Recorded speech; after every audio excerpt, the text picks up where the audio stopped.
Picture this for a moment. You've just landed after an 8-hour flight from Europe. Your eyes burn from lack of sleep, your mouth is dry, and your back feels like it's been folded in half. All you want is to grab your suitcase, clear customs, and collapse into your own bed. You walk up to the passport kiosk, scan your document, take the receipt, and breathe out, thinking you're finally in the clear. Then, just as you head for the exit, a uniformed officer steps in front of you. His face is blank. "Ma'am, I need you to come with me." He guides you past the baggage belts into a small, windowless room under harsh fluorescent lights. You sit on a cold metal chair. He looks at you, then at your purse. "I need your phone," he says, "and I need you to unlock it right now." In that instant, your heart drops. Your whole life lives inside that device. Photos of your grandkids, messages with your spouse, emails from your doctor, banking apps that show your retirement savings. You try to protest. "Don't I have a right to privacy? Don't you need a warrant?" He doesn't blink. He just says, "Not here, ma'am." This isn't a movie scene. It's happening every single day at US airports. What most travelers our age don't realize is this. At the border, your rights don't work the way you think they do. There's a loophole called the border search exception. It means officers don't need a warrant. They don't need probable cause. A hunch is enough. If they decide to search your phone, they can copy everything on it. Photos, emails, contacts, for months of analysis. If you refuse, you can be held for hours, miss your connection, and if you're not a US citizen, be sent back home with a ban that could last a lifetime. And here's the part that should scare you. There are innocent things on your phone right now that can trigger this nightmare. Today, I'm going to tell you exactly what they are so you can deal with them before you ever land. For those of you new here, my name is Mila. I spent 15 years as an international flight attendant. I've crossed borders more times than I can count, and I've waited in customs halls watching good, honest people get pulled out of line and disappear into secondary screening rooms for hours. Retired couples, just like my own parents, shaken and confused, all because of something that started on a screen. I call myself your guardian in the skies because I'm tired of seeing people bullied by a system they don't understand. Think of me as your daughter on the inside, whispering the warnings no one else will. So let's protect your digital life, starting with the first landmine on your phone, the one I call guilt by association, because it usually hides in the social apps you use every day. We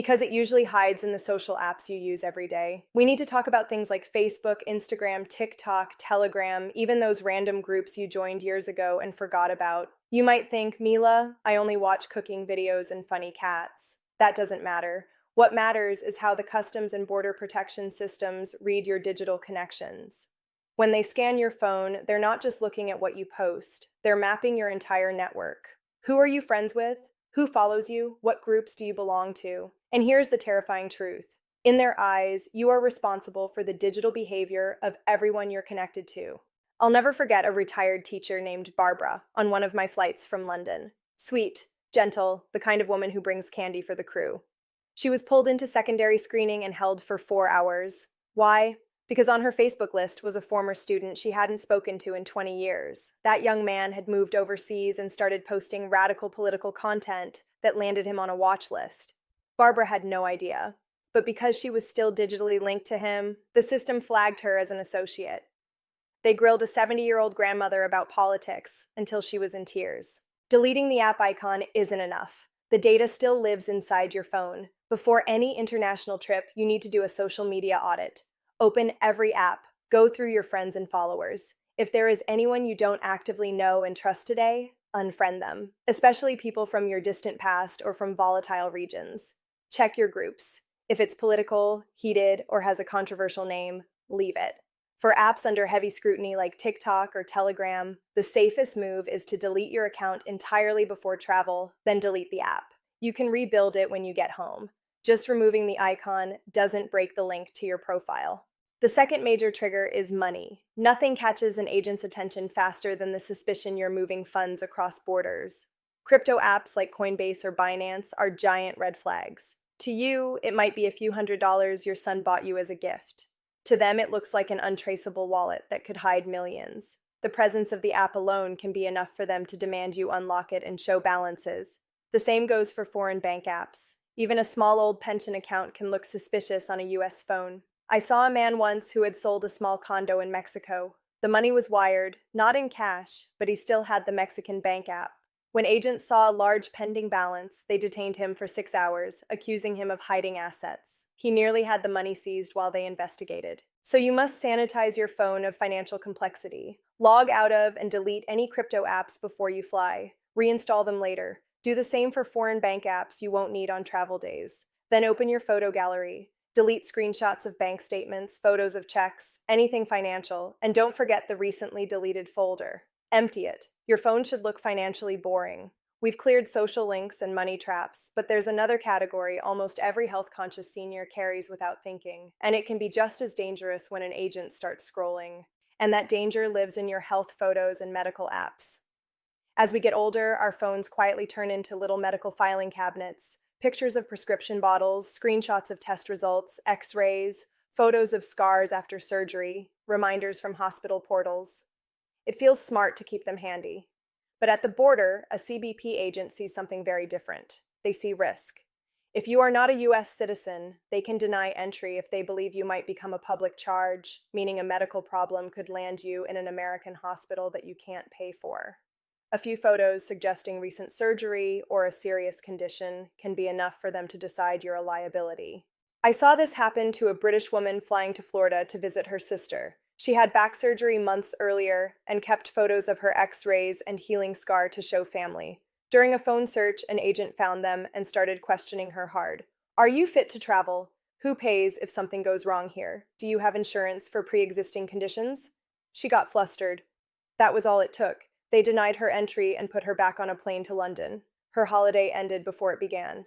Your phone is not your medical folder when crossing a border. Before you land, scroll through your entire gallery and delete anything related to prescriptions, doctor notes, scans, scars, or chronic illness. If you truly need access, upload those files to a secure cloud account, then delete the app and log out. Carry physical paper prescriptions in your bag instead. Log out of and remove health portal apps like MyChart. On your phone, medical data is a liability, not protection. Now let's talk about privacy apps because this one shocks people. Apps like WhatsApp, Signal, and Telegram feel safe to you. To an agent, they look like secrecy. End-to-end encryption screams, "What are you hiding?" These are the same tools used by criminals, and agents are trained to treat them as red flags. I remember a journalist in his late 60s who used Signal to protect sources. He wasn't doing anything illegal. But when agents saw the app, they demanded access. He refused on principle. They detained him 8 hours, seized his phone and laptop, and he didn't get them back for months. You have choices here. If you keep these apps, turn off Face ID and fingerprint unlock before landing, so they must ask for a password.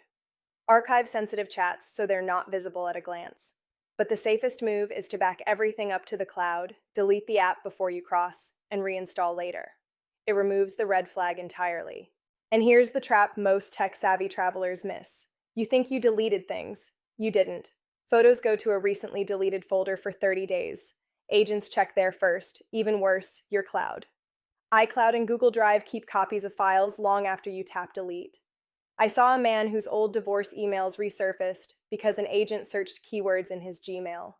He was held for hours while they dug through his past. Before you land, empty the trash in your photos. Then pause the cloud. Log out of iCloud or Google on the device so your phone becomes a digital island, not a doorway to your whole life.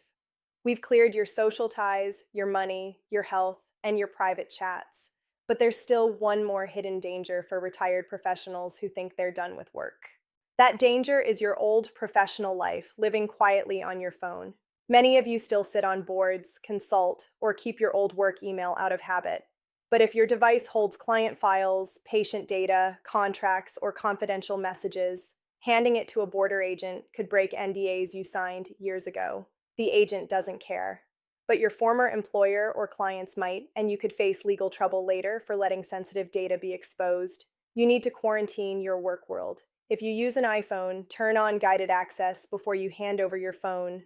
Open a harmless app like Maps, triple-click the side button, and lock it. Now the phone can't leave that screen without your passcode. On Android, switch to guest mode. It creates a blank profile with no apps or data. Hand them that instead. If they want more, they have to ask. And you can say calmly, "My phone contains privileged information protected by confidentiality agreements." Then comes the moment of truth. The agent says, "Unlock your phone." They use pressure, silence, raised voices. They threaten to keep you all night or send your device to a lab for months. If you're a US citizen, they can't deny entry, but they can seize your phone. If you're a resident, they can make life miserable. If you're a visitor, refusal almost always means denial of entry. This is why the smartest travelers don't fight at the counter. They prepare so there's nothing to find. And that brings us to the only solution that truly removes their power: bringing your real digital life across the border at all. The pilots, diplomats, and seasoned crew I know follow what I call the burner protocol. When Mila flies internationally on sensitive routes, her main phone stays at home in a drawer. The one with banking apps, family photos, private emails, and years of memories never leaves the house. Instead, she carries a cheap travel phone, and it changes everything. Here's how you do it. Buy an unlocked budget smartphone, something simple. Create a brand new Apple or Google account just for that device. Never log in with your real one. Install only what you need to move through the trip: your airline app for boarding passes, Maps, Uber or Lyft, maybe your hotel app. That's it. No social media, no banking, no email, no photo history. Memorize one emergency number and keep the contacts list empty. When you land, use a local SIM or basic data plan. If an officer asks you to unlock it, you smile and hand it over. They'll see a boring phone with 3 apps and nothing personal. They'll lose interest fast. And if they decide to seize it, you're out $150, not your entire digital life. Once you're through, you can remote wipe it from home. It's not paranoia, it's peace of mind, and it's how you take back control before the pressure ever begins. Because even with every app scrubbed and every photo deleted, there is still a risk. One missed file in the cloud, one old email you forgot about, one moment of stress in that sterile room, and suddenly your whole digital world is exposed. That's why the burner phone isn't about fear, it's about freedom. It removes their leverage before they ever get the chance to use it. I want you to think about this the same way you think about locking your front door. You don't do it because you expect a break-in. You do it because it's smart. Cleaning your phone, or better yet, leaving your real one at home, is just locking the digital door to your life. You earned your retirement trips. They should be filled with joy, not anxiety over what's hidden in your pockets. So before your next international flight, make a promise to yourself. Either deep clean your device or set up a simple travel phone. Do it once, and you'll never feel that knot in your stomach again when you walk toward passport control. I'm Mila, your guardian in the skies. Protect your privacy, travel with confidence, and don't let a screen stand between you and the journeys you've worked your whole life to enjoy.